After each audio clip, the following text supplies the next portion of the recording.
Cumprimento a igreja com a graça e a paz do Senhor Jesus. Abram as suas Bíblias, Evangelho de Mateus, capítulo 5. Evangelho de Mateus, capítulo 5, vamos ler do versículo 1 ao versículo 12.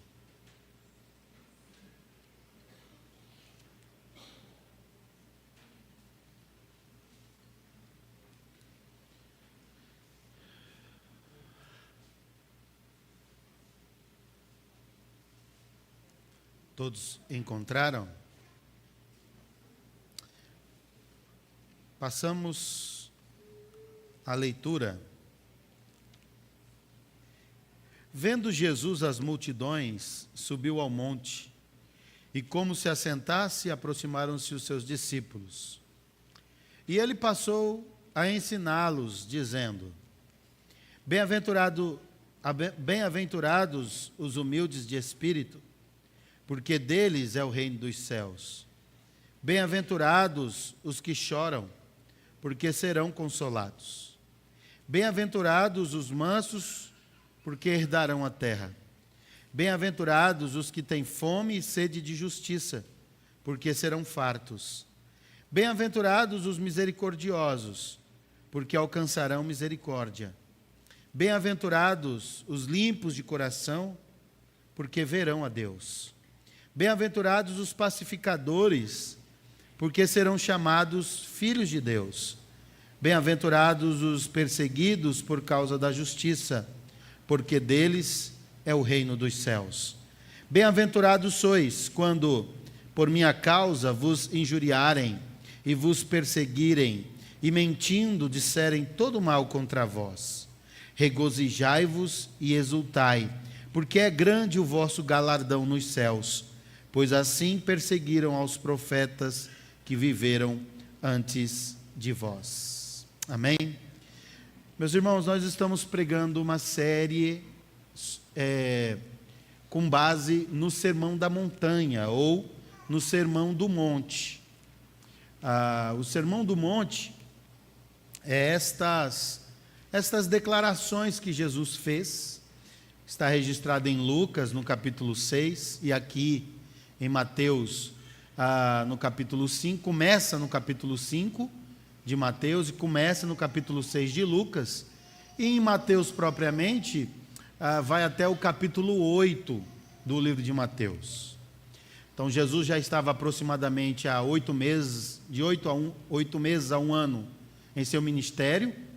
Ele já caminhava esse tempo com seus discípulos, e ele está numa posição geográfica que é uma montanha. Alguns apontam que seja também o Monte das Oliveiras, que é um monte bem próximo ali na região em que Jesus desempenhou constantemente o seu ministério. E Jesus, ele se assenta, ele já é seguido por uma multidão, ele se assenta e começa a proferir essas palavras. E ele justamente inicia neste capítulo 5, apontando aquilo que os estudiosos chamam de as bem-aventuranças. Se você observar, não há um consenso. Algumas pessoas dizem que as bem-aventuranças são 8 bem-aventuranças, e há outros que dizem que são 9 bem-aventuranças. E nessa noite nós queremos falar sobre esse texto. O que são essas bem-aventuranças? Como ela se aplica a nós? Mas antes de adentrarmos as bem-aventuranças, é importante que você já parta do princípio de que as bem-aventuranças não é uma ordem de Jesus, não é um mandamento de Jesus. As bem-aventuranças são as condutas que se esperam dos filhos da aliança. São as atitudes que se esperam daqueles que são servos de Deus.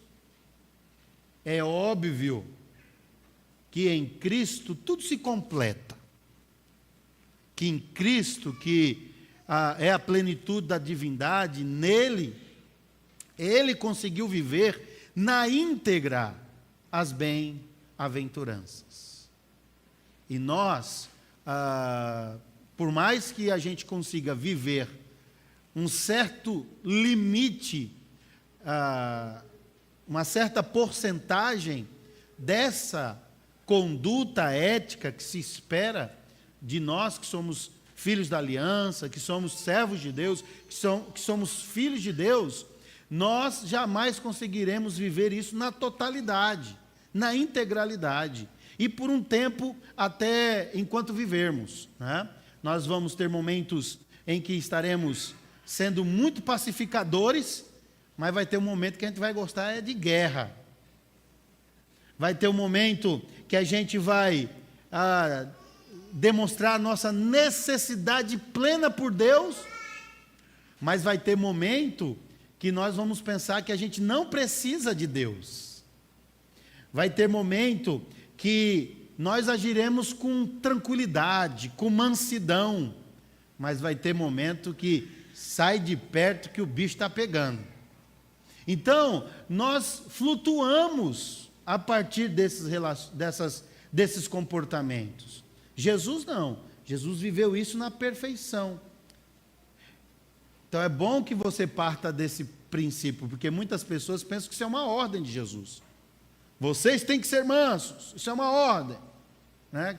Se você não for manso, você não herda o reino dos céus. Não é essa a ideia. São princípios, são valores. O que é um princípio? É aquilo que é elementar, que é fundamental. E quem é que tem esses princípios em si? Todos aqueles que são filhos de Deus. Isso aqui, irmãos, é o que o apóstolo João registrou como sendo a vida abundante. Não é? João 10:10. O ladrão vem somente para roubar, matar e destruir. Eu vim para quê? Para que tenham vida e a tenham em abundância. Essa vida aqui, irmãos, não é uma vida na eternidade. É agora.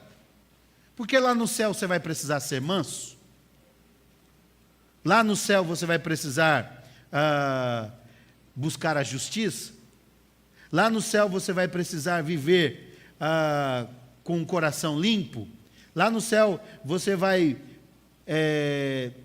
precisar chorar. Não.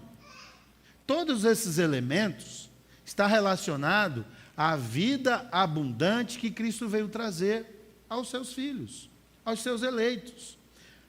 Então, todas as vezes que estudamos o Sermão do Monte, todos esses princípios que estão elencados aqui nas bem-aventuranças, nós precisamos lê-los sabendo que é um comportamento que Jesus espera de seus filhos, que é uma atitude que Jesus espera de seu filho, de seus filhos, mas que nem todos nós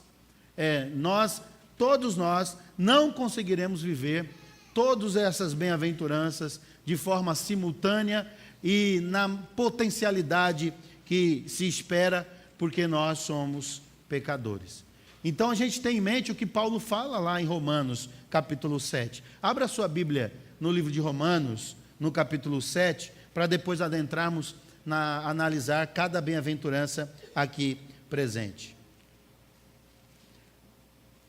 O que eu quero transmitir a você é aquilo que o próprio apóstolo Paulo reconheceu, que embora vivesse na dimensão da graça de Deus e da nova vida do Espírito, ele enfrentava recorrentes frustrações por falhar em cumprir integralmente a vontade de Deus.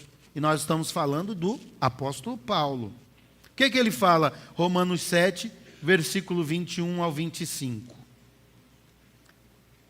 Assim, então vou ler na tradução. Então, ao querer fazer o bem, encontro a lei que o mal reside em mim. A lei de que o mal reside em mim. Porque no tocante ao homem interior, tenho prazer na lei de Deus. Mas vejo nos meus membros outra lei, que guerreando contra a lei da minha mente, me faz prisioneiro da lei do pecado, que está nos meus membros. Desventurado homem que sou, quem me livrará do corpo desta morte? Graças a Deus por Jesus Cristo, nosso Senhor, de maneira que eu, de mim mesmo, com a mente, sou escravo da lei de Deus, mas segundo a carne, da lei do pecado. Então é isso que Paulo nos apresenta. Paulo, ele nos aponta que nós, embora que tenhamos o nosso espírito renovado e compreendemos a vontade de Deus, haverá diversos momentos em que nós, querendo fazer o bem, não conseguimos. E então, trava-se uma batalha, a batalha espiritual. Mas graças a Deus, a Cristo, a Jesus Cristo, porque todo o mérito é de Jesus. Todo o mérito é dele, não é nosso. Não é para que nós nos vangloriemos. A salvação, ela é uma obra dele. E ele nos conduzirá a um estado de felicidade e de bem-estar espiritual que nos preparará para o perfeito estado eterno, onde esses ideais não serão mais necessários ser atingidos, porque viveremos isso de forma plena, completa, na eternidade. Tá? Então, esse é o primeiro ponto que eu gostaria de chamar a atenção. Aqui são valores e princípios que fazem parte da vida daqueles que são eleitos, da vida daqueles que são crentes. Outra coisa que você precisa lidar ao estudar conosco o Sermão da Montanha, e em específico as bem-aventuranças, a primeira coisa é que nós precisamos entender que na ética e no ensino de Jesus, é que as bem-aventuranças não é uma lista de leis que devemos seguir. Tá? Não é uma lista de leis. Eu tenho que seguir essa lista de ordenamentos. Segundo, é que nós devemos ter em mente que o alto padrão do Sermão da Montanha, em especial essas bem-aventuranças, foi cumprida em Cristo. Jesus Cristo, ele cumpriu integralmente. E a terceira coisa, que é muito importante, é que não devemos tomar esses ensinamentos somente pela perspectiva futura. Eu vou viver isso lá na eternidade. Não, é para viver agora. Então, deve estar bem claro isso na nossa mente. Eu tenho que viver esses valores e esses princípios agora. Porque o reino dos céus, o reino de Deus, foi inaugurado. Quando Jesus fala o reino dos céus ou o reino de Deus, aqui no versículo 13, né, a gente sabe que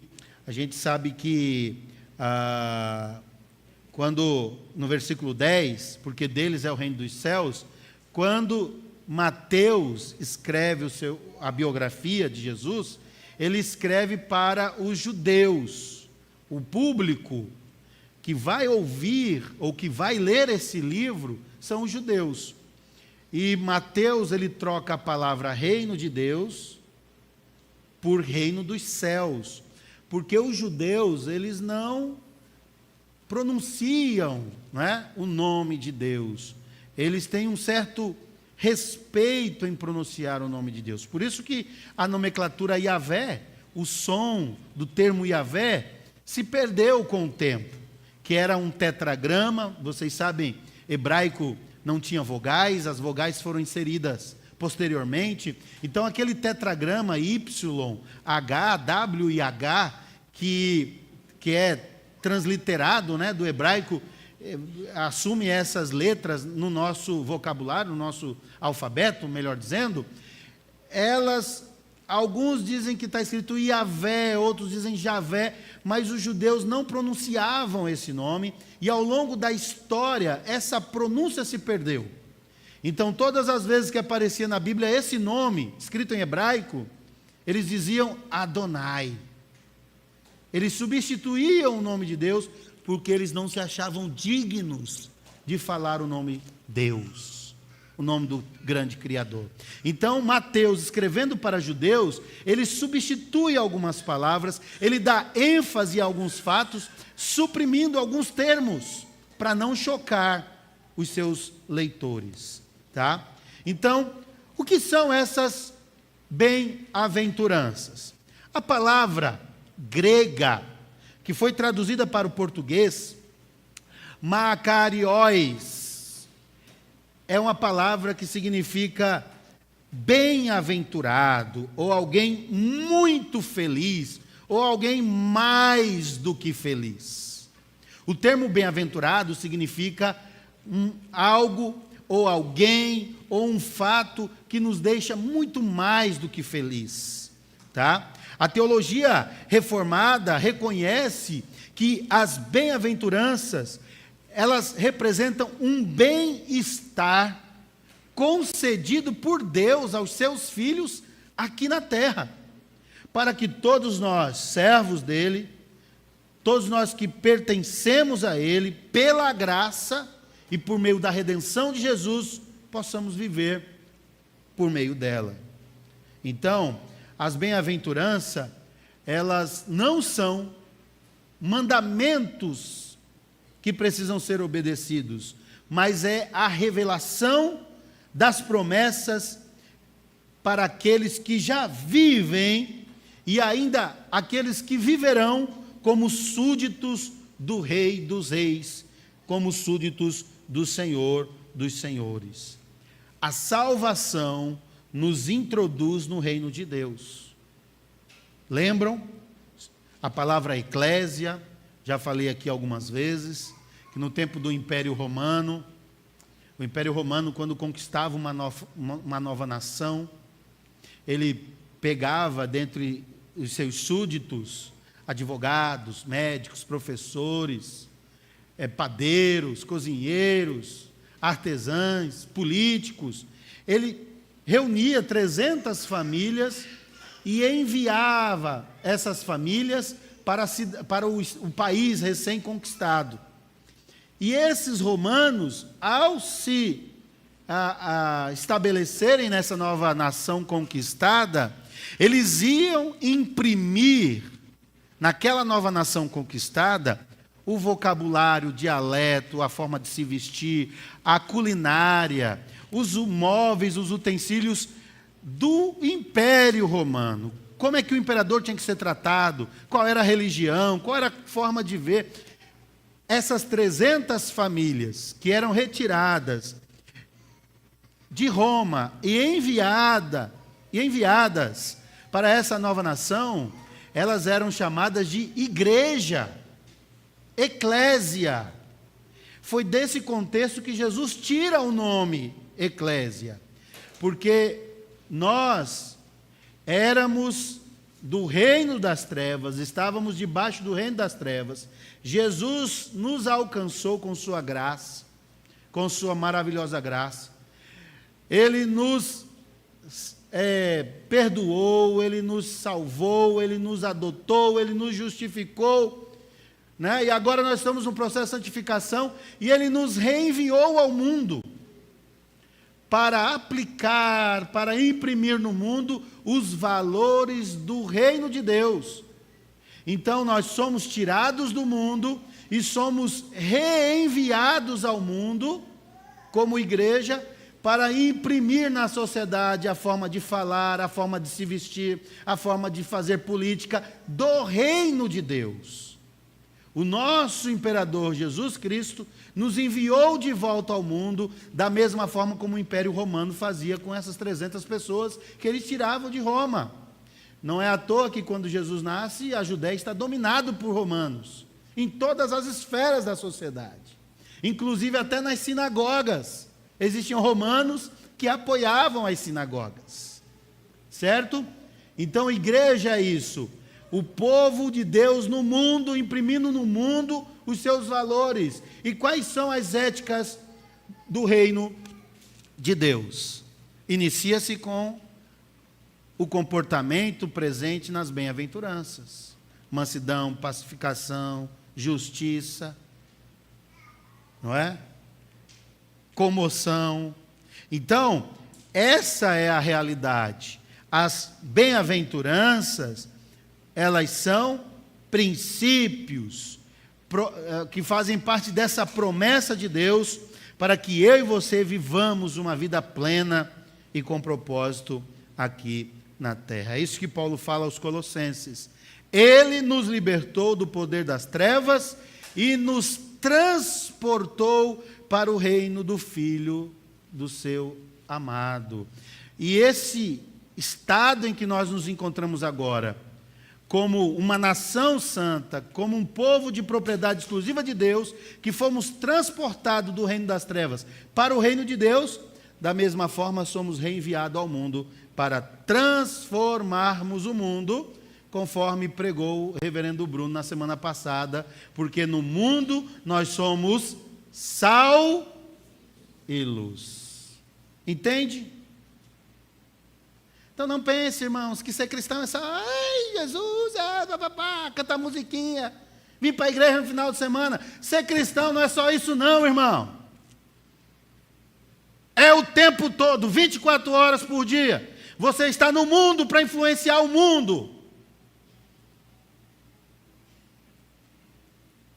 Às vezes temos que falar alto, porque tem gente que está na igreja há muitos anos, mas parece que as coisas entram de um ouvido e saem pelo outro. A gente fala, e as pessoas não mudam o comportamento, parece que é do mesmo jeito, não muda. Esses valores têm que estar presentes na minha vida e na sua vida. 100% não, jamais, já vimos isso. É fácil? Não é. Mas nós descansamos na graça de Deus, porque é Deus quem cuida de nós. É Deus quem cuida de nós. Entende? Irmãos, nós muitas vezes nos demonstramos ser pessoas incrédulas. Eu não estou falando ser descuidado, porque a gente tem que ter cuidado, tem que ter prudência. Mas muitas vezes, em diversas situações, a gente só acredita que as coisas vão acontecer do jeito certo se eu estiver ali para fazer aquilo acontecer. E se eu não estiver, as coisas não vão acontecer do jeito certo, porque Deus não tem condições de fazer. Ainda que você diga que Deus é todo-poderoso, mas nas suas ações, você pensa que só você pode cuidar do seu casamento, porque se tu não tiver, seu casamento está perdido. Do seu emprego, porque se tu não tiver, está perdido. Do seu filho, se não tiver, está perdido. Não. A nossa vida, a vida dos servos de Deus, está na mão de Deus. É Deus quem cuida do seu povo. É Deus quem sustenta a nossa casa, é Deus quem sustenta o nosso casamento. É Deus quem cuida da nossa saúde, é Deus quem cuida do nosso deitar, do nosso levantar, é Deus quem nos conduz. É Deus, irmãos. É Deus. Ser bem-aventurado é também confiar totalmente em Deus. É descansar totalmente em Deus e viver os atributos dessa bem-aventurança. Então vamos fazer aqui uma breve análise dessas bem-aventuranças. Olha o versículo 3. Dê uma olhada no versículo 3 do capítulo 5. A igreja pode ler para mim, por favor?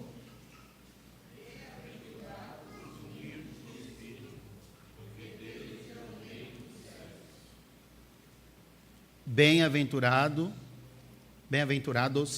os humildes de espírito, porque deles é o reino dos céus. O que significa isso?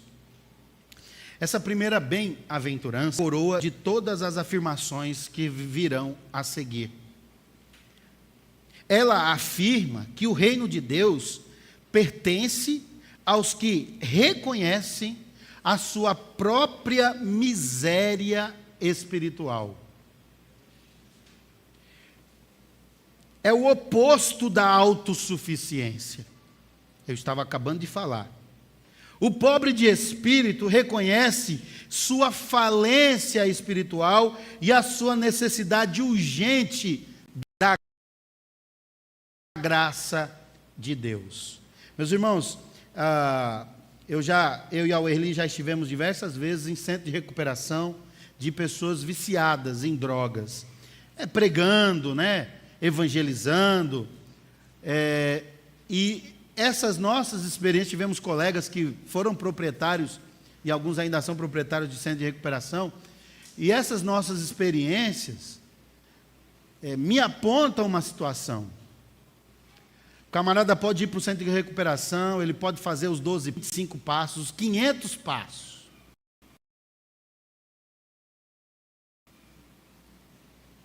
Se Cristo não entrar em sua vida e verdadeiramente não converter o camarada, olha, o número é bem pequeno de pessoas que se recuperam. E a grande maioria desses centros de recuperação são conduzidos por evangélicos. Aí as pessoas chegam lá, sentam, botam uma Bíblia debaixo do braço e ficam ali louvando a Deus e etc., cantando canções.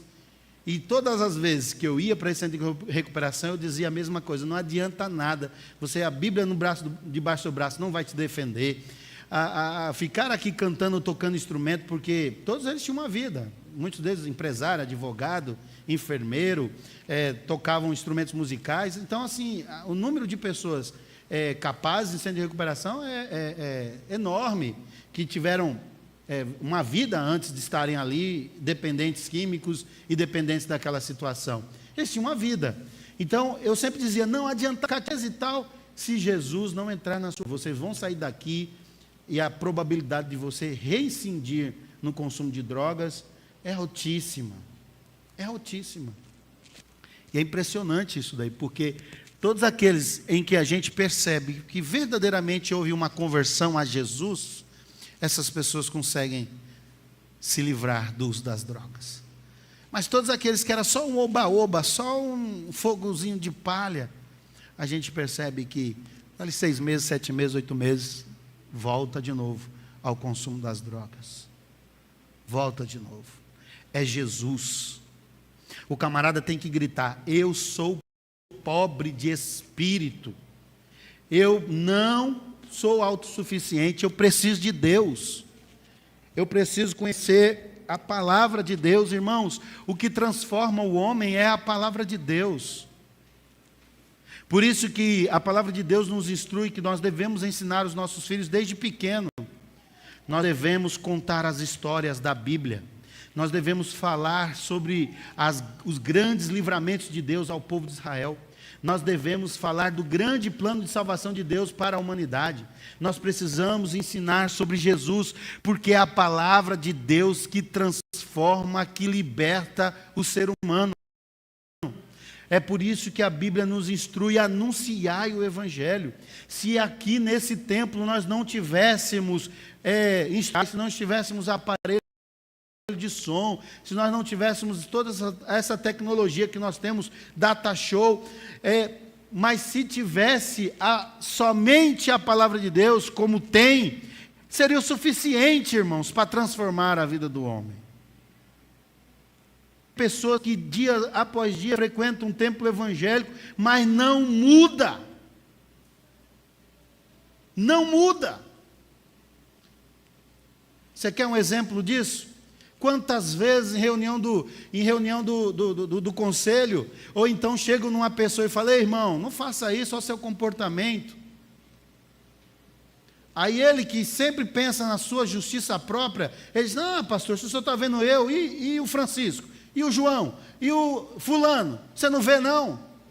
Esse é o tipo de pessoa que sempre quer se justificar, porque sempre confia na sua justiça própria. Agora tem pessoas que você chega, corrige: não, pastor, tudo bem, eu vou refletir sobre isso e vou mudar de atitude. Essas pessoas geralmente compreendeu que não é a nossa justiça, não é a nossa bondade, é Cristo. É Jesus Cristo, minha irmã, meu irmão. Se Cristo não mudar sua esposa, se Cristo não mudar seu marido, ninguém poderá fazer nada por ele. É Cristo. Algumas pessoas leem Coríntios e pensam que a mulher santa É a ideia de uma mulher que anda igual uma beata, que vai para a igreja e volta para casa, não fala nada, não acha ruim, não briga, não fala, né? A ideia de uma mulher santa, com a ideia desses santos de religiões que possuem aí esses santos canonizados. Essa não é a ideia. A ideia da mulher santa é a mulher que conhece o Evangelho, que conhece a palavra de Deus e sabe falar para o seu marido da palavra de Deus. Não é ser um robozinho, não. A mulher santa converte o marido. Não, você só precisa juntar as mãos, ir para a igreja no domingo, voltar, ir para a escola dominical, participar da SAF, que você vai salvar seu marido. A ideia não é essa. É uma mulher crente de verdade que lê a Bíblia e ora por sua casa, por sua família, e ensina a palavra de Deus na sua casa. Fala para o seu marido da palavra de Deus, mostra para o seu marido os caminhos da palavra de Deus. É isso que é uma mulher santa. Que não desiste de orar por seus filhos nem por seu marido. É isso que é uma mulher santa, que vai converter o marido. Porque não existe conversão que não pela transmissão da revelação de Deus, seja ela geral, seja ela especial. É a revelação de Deus que transforma o coração do pecador.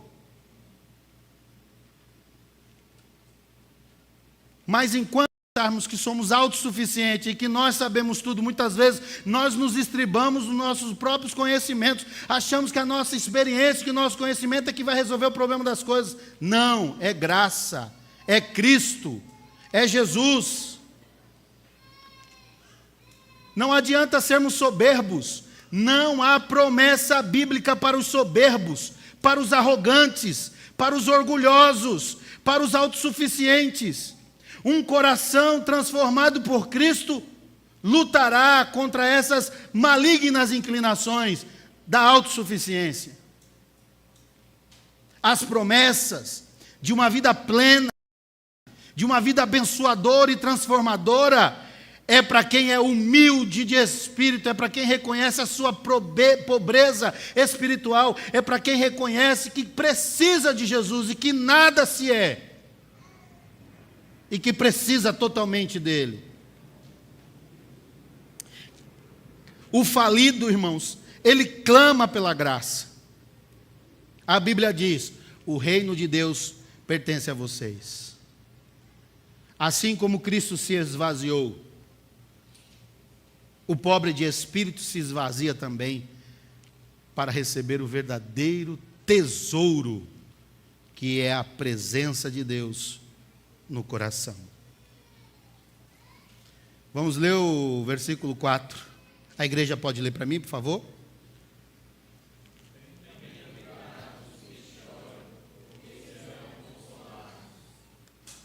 O fato de nós termos consciência de nossa falência espiritual cria em nós uma ação terrível, muitas vezes insuportável, pois nós nos deparamos com a lei de Deus. E ao nos depararmos com a lei de Deus e olhando para nós mesmos, sabemos que falhamos em obedecê-la. Nós pecamos. Quantas vezes eu olho para o espelho, meus irmãos, e digo: eu não estou vendo Jesus Cristo nessa imagem que está em minha frente. Quantas vezes eu me questiono quando eu tenho uma atitude de rompante e penso: Senhor, por que eu fiz isso? Por que eu agi assim? O resultado disso, irmãos, é um choro esperançoso.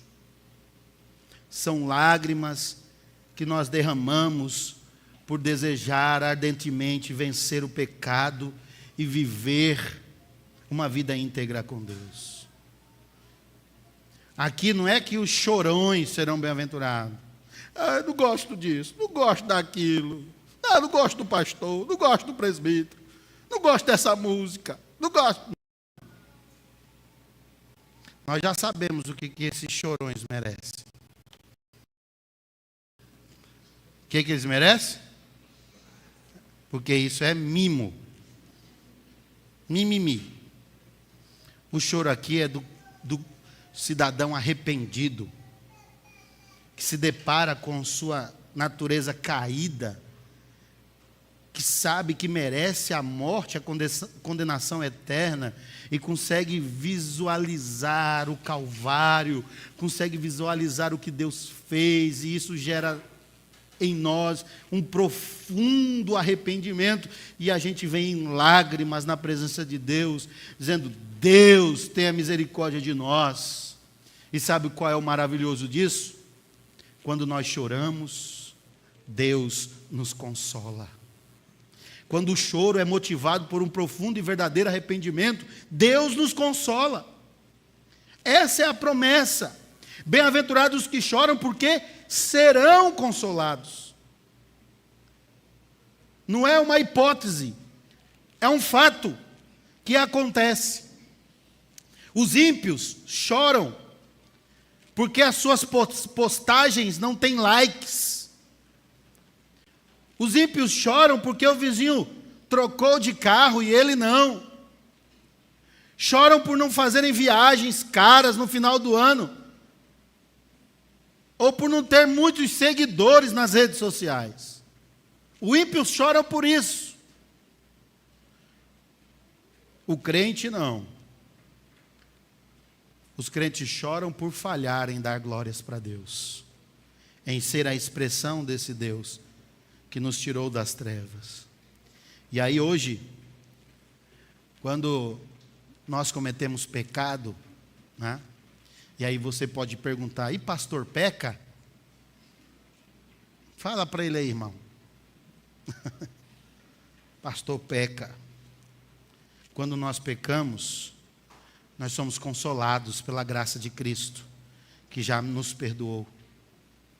Mas chegará um dia que não haverá mais lágrimas em nossos olhos, porque já as primeiras coisas terão passado, e o perfeito estado eterno estará diante de nós. Cristo chorou pelos pecados da nação, e nós choramos na batalha contra os nossos próprios pecados, mas há consolação perfeita no sacrifício que Jesus ofereceu por nós. Amém? Eu sempre digo amém, como se fosse uma pergunta, mas amém não é pergunta. Versículo 5. A igreja pode ler?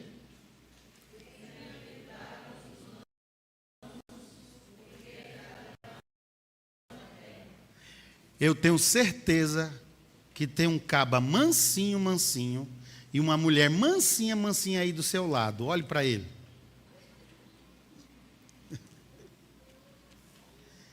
Tão manso quanto um siri dentro de uma lata. Já viu um siri dentro de uma lata?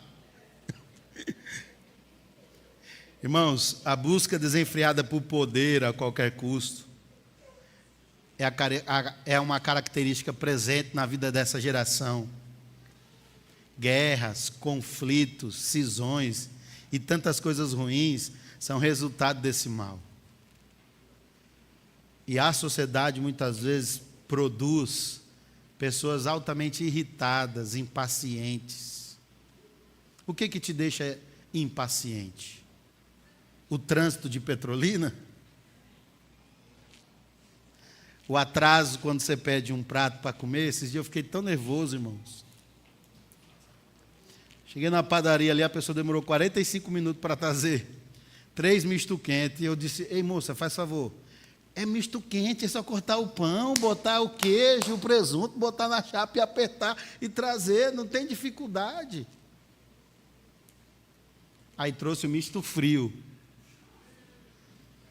Eu estava morrendo de fome, comi, o outro rapaz comeu, o Erli comeu só a metade.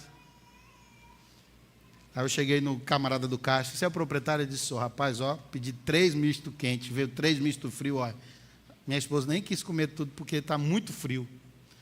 Ele disse: eu estou com um problema aí em mão de obra. Aí baixou o espírito empreendedor: eu sei o que é isso. Está tudo bem, bora para frente. Mão de obra é negócio difícil mesmo. Mas nós precisamos cultivar a mansidão, irmãos. Nós precisamos disso. Eu lembro do rapaz que colocou, já contei essa história para vocês, vou contar de novo, para vocês lembrar. O camarada era muito irritado, E A esposa já demorou para se arrumar, para ir para a igreja naquele domingo. E ele já saiu irritado para a igreja, porque a esposa demorou demais. E aí ele parou em certo local assim, no semáforo, um caba começou a buzinar atrás, pam, pam, pam, pam. Aí os outros passavam e pam, pam, pam, pam. Isso foi deixando ele irritado. Aí teve um certo tempo, um momento que ele desceu do carro, o que é? O que é que vocês estão buzinando? A esposa, não, amor, entre, amor. Eu coloquei um adesivo aí no porta-mala do carro, quem é de Jesus, buzine.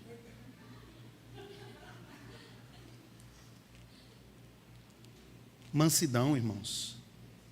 A mansidão bíblica é o resultado do toque de Jesus em nosso coração, que nos leva a aceitarmos o seu jugo, que é suave, e o seu fardo é leve. É o oposto de uma vida agitada e desregrada. A graça, ela amansa o animal selvagem que há dentro de nós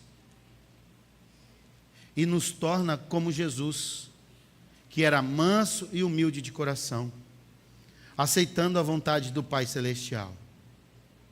Quando observamos vidas repletas de instabilidade, vícios, vacilos, onde essas pessoas buscam desenfreadamente por poder e autossatisfação, nós estamos testemunhando alguém que ainda não foi devidamente amansado por Cristo. O súdito de Jesus, contudo, conserva para si o autocontrole. Aquele autocontrole que é aquele temor a Deus, porque ele confia no Rei e aceita a sua vontade. E a promessa bíblica, ela é perene. Vocês herdarão a terra. A herança eterna, ela será conquistada com temor e sem guerra. Cristo sofreu como ovelha muda perante os seus tosquiadores, porque mansamente se submeteu a Deus, e a sua mansidão nos trouxe salvação. Vamos ler o versículo 6. A igreja pode ler para nós?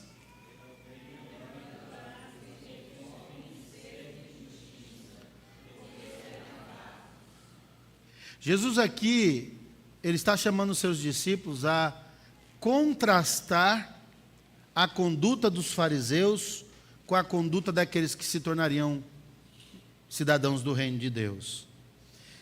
E ele faz esse profundo contraste com essa postura hipócrita dos fariseus. Ele afirma que os seus discípulos, eles têm fome e sede de justiça. Enquanto os fariseus buscam ser justos para serem vistos pelos homens, os discípulos de Cristo, eles deveriam buscar a verdadeira justiça, aquela que provém da fé, não em si mesmo, mas nele, no único Salvador. Meus irmãos, todos nós que consideramos a Bíblia a palavra de Deus, nós reconhecemos que ela estabelece altos padrões de santidade, de piedade, e nós muitas vezes somos incapazes, e nos sentimos incapazes de obedecer integralmente. É por isso que Cristo entra sempre em cena. Ele entra assumindo o nosso lugar. Somente a justiça de Cristo pode nos revestir para habitarmos na presença de Deus. Nós estávamos no estado de inimigos de Deus, mas a justiça de Cristo nos tornou justo. E agora nós somos amigos de Deus. Cristo, ele cumpriu a lei de Deus para que cada um de nós, que somos eleitos e membros da sua família, pudéssemos nele viver essa obediência. Pudéssemos nele depender, confiar e viver nessa dependência. Ele pagou a dívida. Nós vivemos pelo resultado do penoso trabalho daquele que é manso por excelência, daquele que é justo por excelência, daquele que é pacificador por excelência. A nossa salvação não custou o nosso suor, mas custou todo o sangue que ele verteu na cruz. Nós somos justos nós temos fome de justiça, acima de tudo, porque Cristo, sendo nós culpados, pagou a nossa dívida e nele podemos ter um mínimo de senso do que é certo, do que é errado, do que é a verdade, do que é justo. Então nós, como cidadãos do reino de Deus, devemos buscar de forma incisiva e insistente a justiça. E todas as vezes que nós lançamos sobre Jesus essa confiança, nós somos fartos da justiça que Ele conquistou na cruz por nós. Versículo 7. Pode ler para mim, por favor?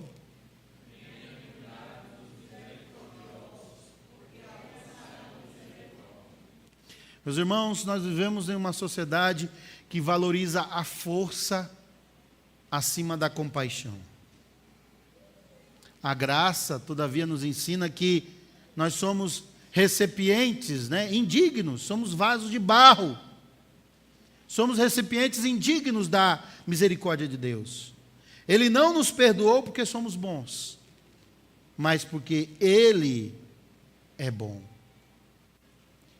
E Jesus, ele conta o exemplo de um homem que devia uma ínfima quantidade a um senhor, e esse senhor havia sido perdoado recentemente de uma grande dívida com um dos credores dele, mas tendo sido ele perdoado dessa grande dívida que ele tinha com o credor, ele não foi capaz de perdoar aquela família que tinha uma pequena dívida com ele.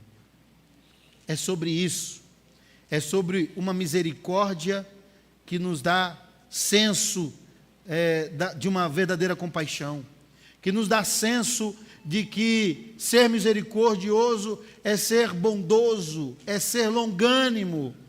Ainda que nós tenhamos o direito de exigir do outro algo, a gente, em Cristo, sofre o dano e deixa ir.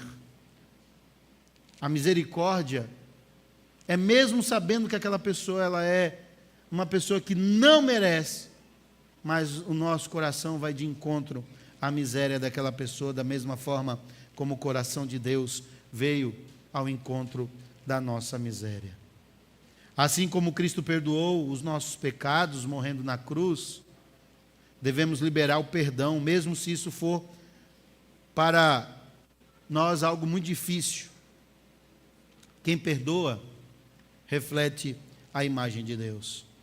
Quem é misericordioso reflete esse princípio que deve estar presente no coração daqueles que são cidadãos do reino de Deus.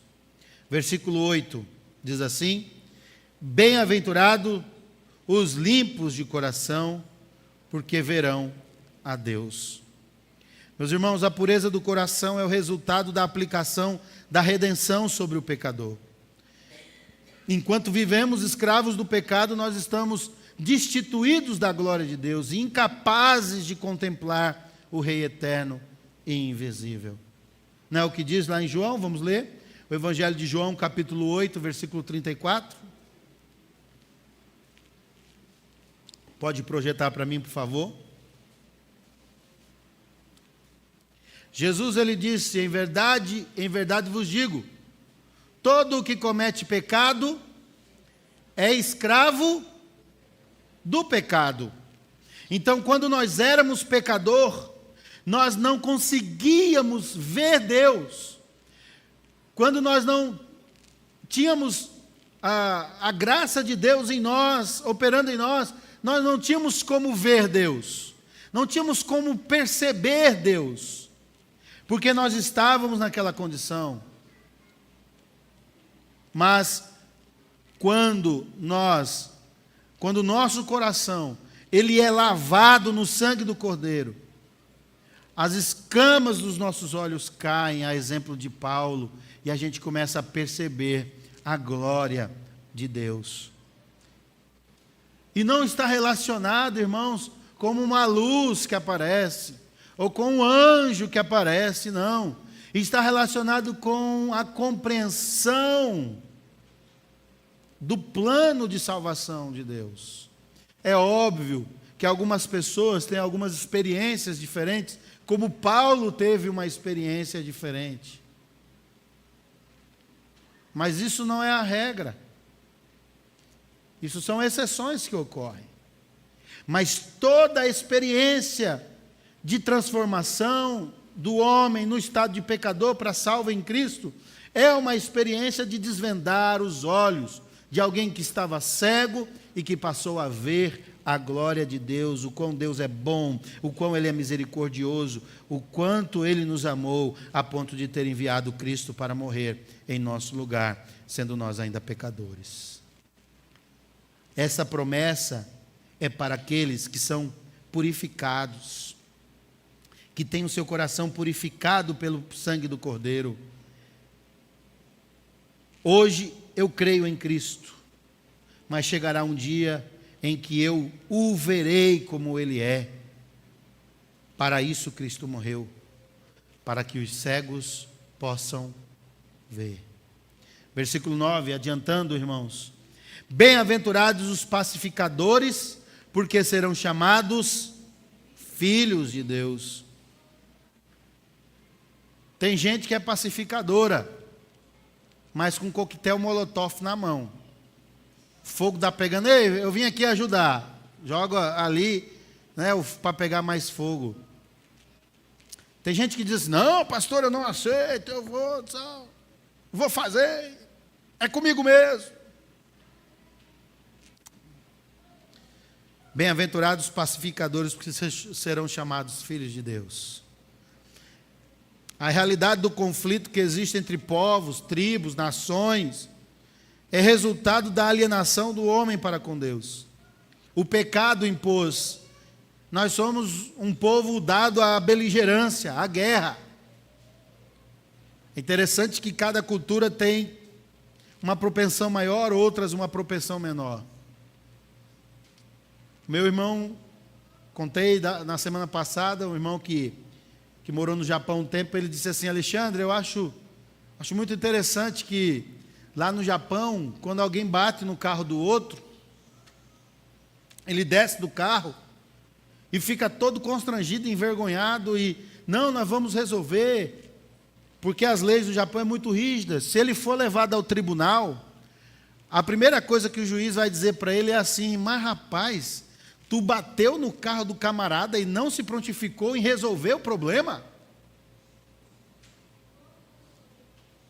No Brasil é desse jeito, não é? Acaba bate no seu carro, desce dizendo que a culpa é sua, estando ele errado, e diz, tá bom, eu vou pagar, anota meu número. Tu anota o número, quando tu vai ligar, o número não existe. Você ligou para o número, verifique se o número está certo. Parece que no Brasil o povo tem prazer de ir para a justiça, tem prazer de causar dano a outra pessoa e não reparar.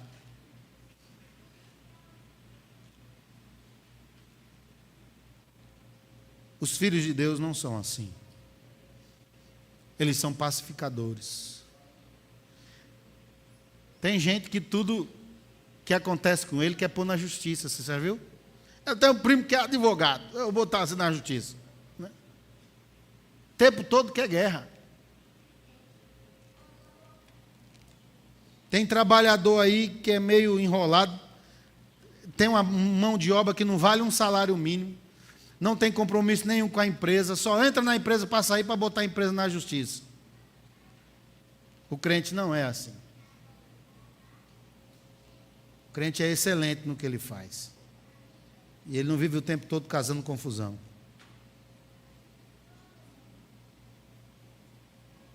Por fim, meus irmãos, versículo 11, versículo 10 e 11, bem-aventurados os perseguidos por causa da justiça, porque deles é o reino dos céus.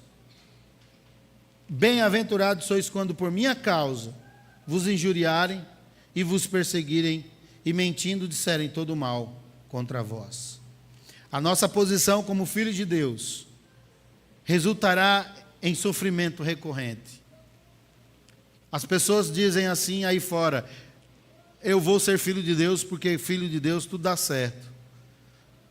Mas a palavra de Deus diz, olha, você se tornando filho de Deus, você vai ser perseguido, porque você é filho de Deus. Então, a nossa posição como filho de Deus resulta não numa paz eterna, aqui na terra, resulta num sofrimento recorrente.